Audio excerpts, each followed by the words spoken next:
Hey guys, this is Sapphire Cosplay, and today I'm doing my Legacy Blade Blaster review. So this is the original, and this is the new one that I picked up at MCM Comiccon in London on Friday. If you want to see me opening this and seeing it for the first time, click here. This is where I did my first look video. So yeah, let's do a bit of a comparison. So let's have a quick look at the box.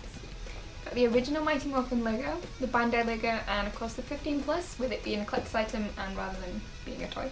The Legacy Blade Blaster, it's nice and shiny and it's embossed, you can feel it here.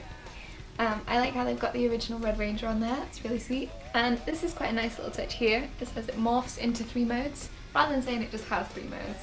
That's quite sweet. So yeah, the helmets on the sides. Yeah, pretty standard, quite a plain base. And then on the back, some basic, showing it in holster mode, blade mode, and gun mode, and yeah, not a great amount of detail on that, but I like it. So let's get it open. Inside you've got all your instructions, and here is the blaster.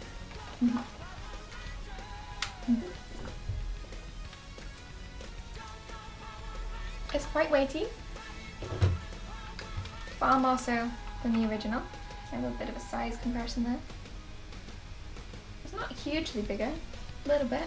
Longer teeth, obviously white rather than the black. Very similar handles. So first of all, if you remember the dragon daggers, I did a review of both of them here, the original and the Legacy. Now the size difference in those two is huge. The new one is very much bigger and it's a lot heavier. This isn't necessarily a good thing, because if you're wearing this as a cosplayer on a belt, if it's really heavy, it's going to start pulling your belt down at the sides, which isn't a great look. So I'm actually quite happy that it's heavier, but not too much heavier than the original. So as you can see, the only striking difference is the white over the black, which actually makes it a lot more show accurate. So that's a really nice touch that they've corrected that from the original. Let's have a look at another mode. Let's go into holster mode. So to move it, you have to press in this little button here, which is quite subtle. It's not incorporated in, say, as the buttons are in the Dragon Dagger, but you know, that's not causing any major issues. If you just try and pull it, it's not going to go, but if you press that down, it will go. This one just snaps together, which is quite nice that it's nice and smooth. So now you can see sort of the size difference. It is quite a bit longer in that mode. One big difference if you see the tip. So this one on the original lights up, whereas this one hasn't got any sort of light up in it actually. But that's not a huge difference, you can't really tell in daylight anyway, so that's fine by me. One thing I do like is the writing. So the way that they've written Power Rangers, but the way they've written it, the font is very similar to the Zoo Rangers, whereas here it's just very standard Times New Roman typecast. So that's a really nice touch with the Power Rangers there. So let's move on to blade mode.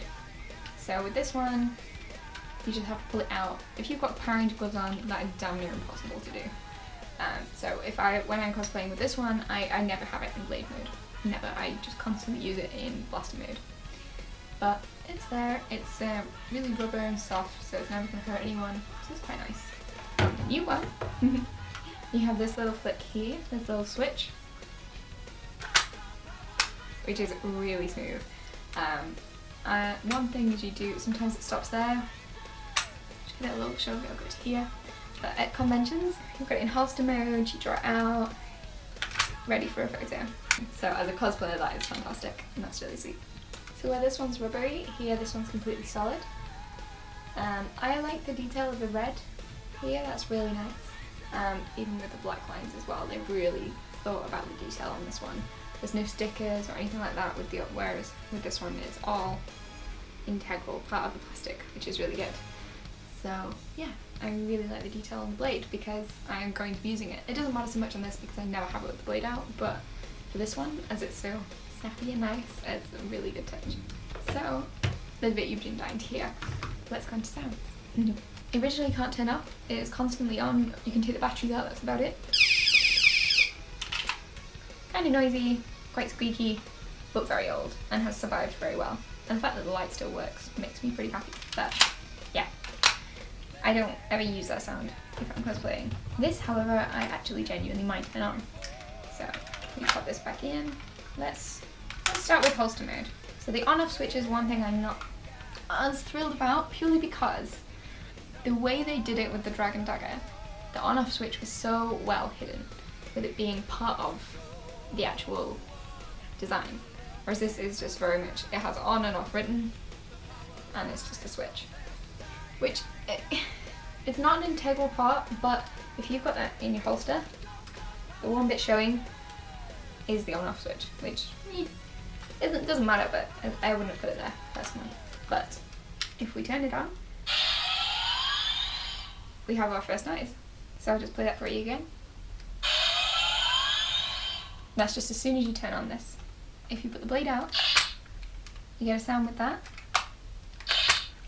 And then it makes much more sense to use this. So a good selection of sword noises, I guess. Then it changes, so we'll bring that back in.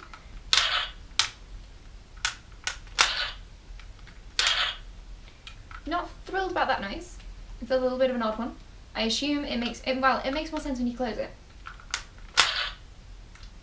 But as you open it, it's a bit random, but hey. And then we've got the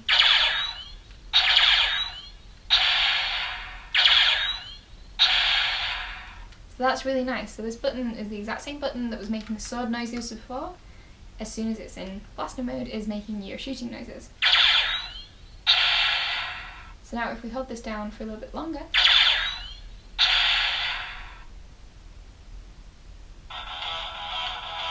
there you go, you can let go. Speaker's just here. This is the speaker.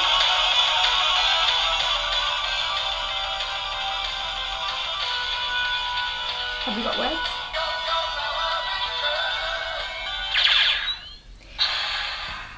So I wouldn't say that's quite as clear as the Dragon Dagger, but considering I'm well happy in comparison with when you have,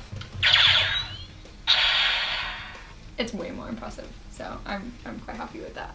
And the fact that they have put music in there somewhere. So you just have to hold this down for long enough for it to go past the blaster noise and it goes into the theme song. So yeah, there we go. I'm just going to show you that one more time because I really like it in how cool is that, guys? So that's about it for my review of these two.